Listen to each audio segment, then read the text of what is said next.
Yes, Kenya. Tamu sana, yes. Some few minutes ago, K24 shared a clip of David Muradi. And from the clip, David Muradi seems to be answering back William Ruto over his leaked audio. You know, from the audio, William Ruto is overheard boasting that in 2017, after the Supreme Court nullified Uhuru's win, he almost slapped President Uhuru Muigai Kenyatta. So from the clip, David Muradi is actually setting the record straight on what might have happened and transpired at that time. But before we have a look at that clip, to William Ruto's fans and supporters in this forum, some of you have been complaining to me, even through my WhatsApp, that maybe I'm taking sides. But let me state this. You have all the reasons to actually support and subscribe to this channel, because I honestly believe that this is the only channel most likely where you are going to get the accurate and the true political situation in Kenya. Something I know most political analysts might not actually expressly come out to give you or to tell you, because maybe they want to please both sides. But in this forum, we actually state facts as they are, the truth as it is. So make sure you actually follow us to know the exact political reality in Kenya as I speak. I know in maybe other forums, you are being lied to that William Ruto is going to win in the next month's presidential elections. I know you might, maybe in other forums you are being told that. But let me say this. And I know maybe after next month's elections, a good number of you will be my friends, because exactly what I'm saying here will just come to pass. William Ruto is going to lose in next month's elections. And he's not just going to lose, but he's going to lose with a very big margin. Raila is going to beat William Ruto with a very, very big margin. And those are some things I've been explaining how Raila will win by landslide in my previous videos.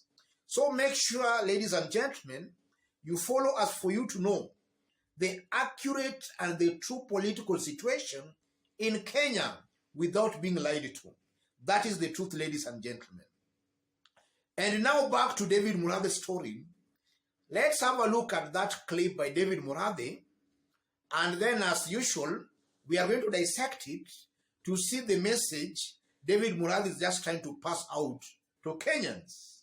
Listen to this. This is someone who will die for that power. All right?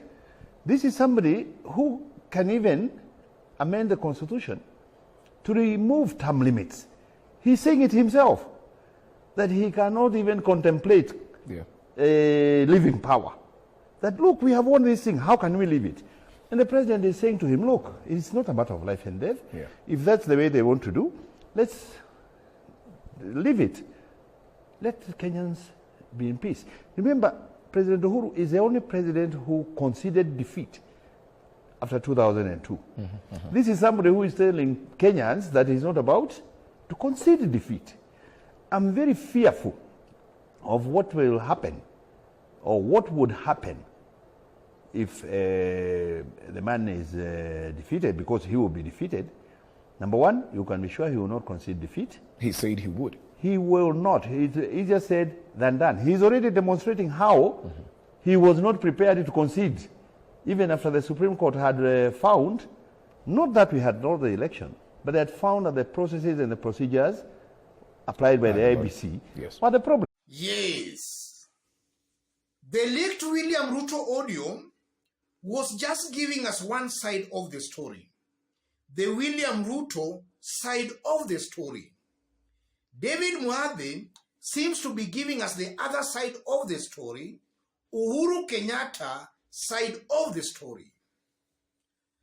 And from what I can make of those remarks by David Muradi, David Muradi seems to be insinuating that President Uhuru Kenyatta wanted to abide by the Supreme Court's verdict of nullifying the elections. William Ruto never wanted that. William Ruto wanted Uhuru Kenyatta to reject the Supreme Court's ruling. William Ruto wanted Uhuru Kenyatta to continue as the president, just to ignore and to reject the Supreme Court's verdict. That's what I'm seeing here. So we have two sides of the story. William Ruto seems to be saying that Uhuru Kenyatta wanted to leave power after his victory was nullified.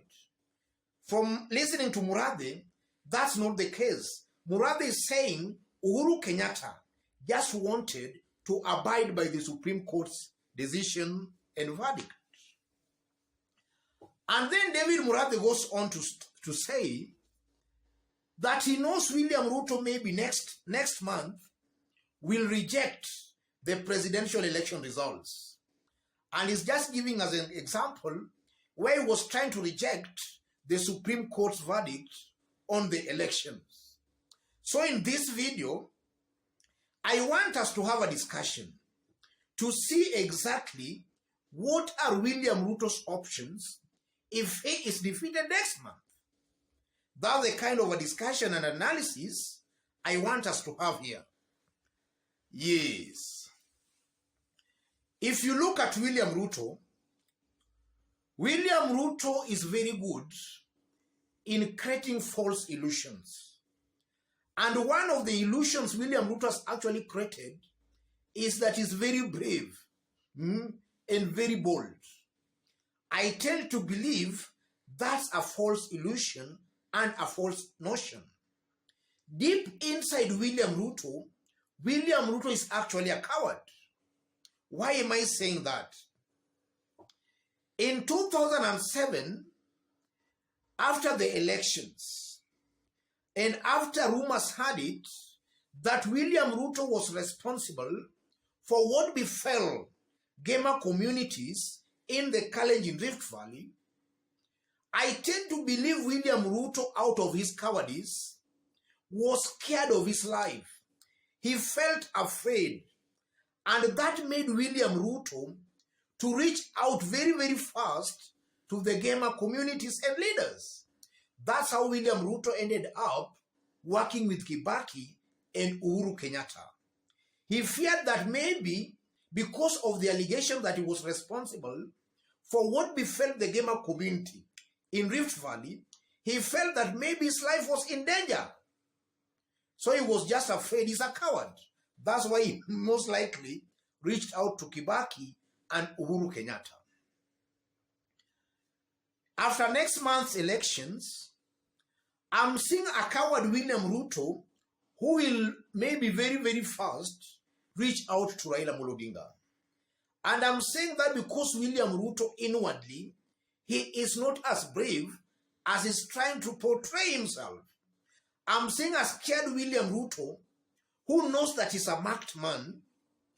I'm seeing a William Ruto will do all he can to very, very fast reach out and make peace with Raila Odinga.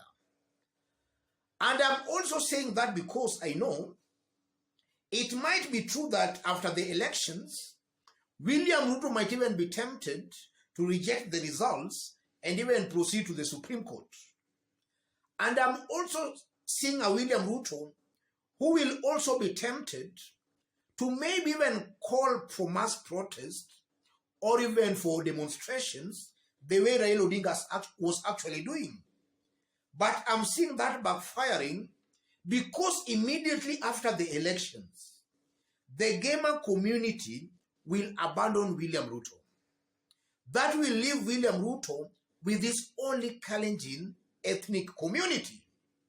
And if you look at the Kalenjin politics as it is right now, the Kalenjin is somehow segmented. If you look at the Pokot vote, the Marakwet votes, the Tugen votes, they are not all that into William Ruto.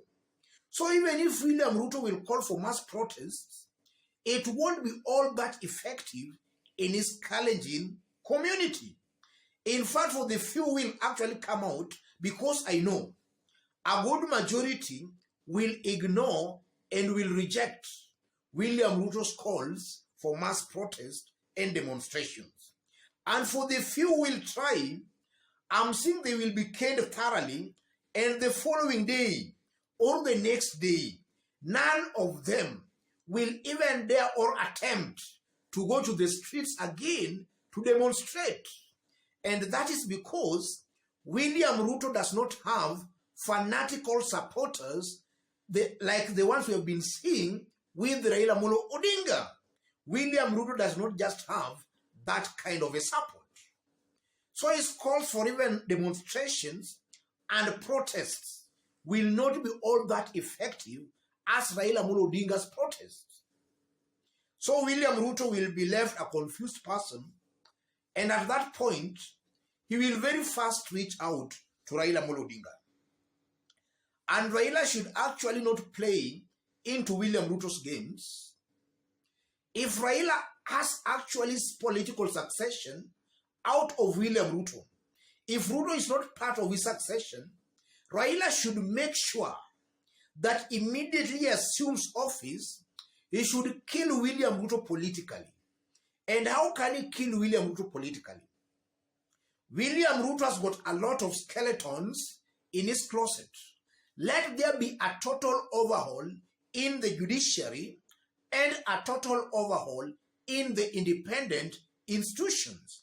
I believe these arms have been hijacked by a good number of William Ruto's sympathizers and even supporters. And these are the people who have actually been giving William Ruto popularity, or the people who have been oiling William Ruto's popularity by actually condoning his impunity. If there is a total overhaul in the judiciary, a total overhaul in the independent institutions, I know William Ruto, it will just be a matter of time before William Ruto is actually placed where he belongs. That's what I can make, or rather what I'm seeing after next month's elections. Otherwise, ladies and gentlemen, let me leave it there.